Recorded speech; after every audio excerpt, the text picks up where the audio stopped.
श्री हरि।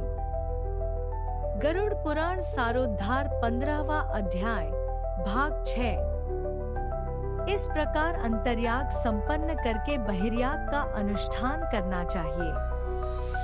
स्नान तथा संध्या आदि कर्मों को करके विष्णु और शिव की पूजा करनी चाहिए।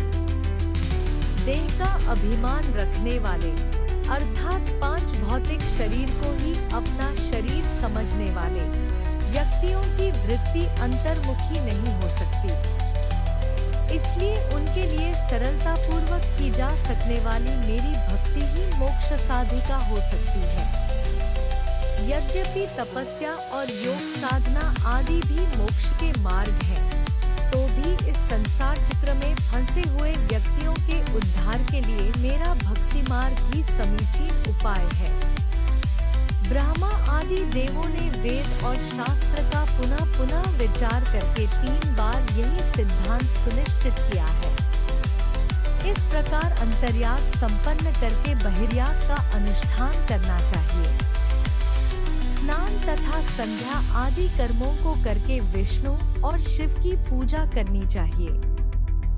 देह का अभिमान रखने वाले अर्थात 5 भौतिक शरीर को ही अपना शरीर समझने वाले व्यक्तियों की वृत्ति अंतर्मुखी नहीं हो सकती। इसलिए उनके लिए सरलता पूर्वक की जा सकने वाली मेरी भक्ति ही मोक्ष साधिका हो सकती है। यद्यपि तपस्या और योग साधना आदि भी मोक्ष के मार्ग हैं, तो भी इस संसार चक्र में फंसे हुए व्यक्तियों के उद्धार के लिए मेरा भक्ति मार्ग ही समीचीन उपाय है। ब्रह्मा आदि देवों ने वेद और शास्त्र का पुनः पुनः विचार करके 3 बार यही सिद्धांत सुनिश्चित किया है।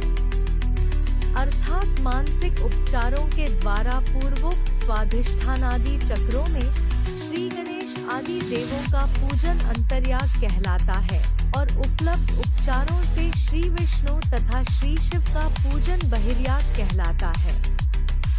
यज्ञादि सद्धर्म भी अंतःकरण की शुद्धि के हेतु हैं और इस शुद्धि के फलस्वरूप मेरी भक्ति प्राप्त होती है, जिसे प्राप्त करके व्यक्ति पुनः जन्म मरणादि दुखों से पीड़ित नहीं होता।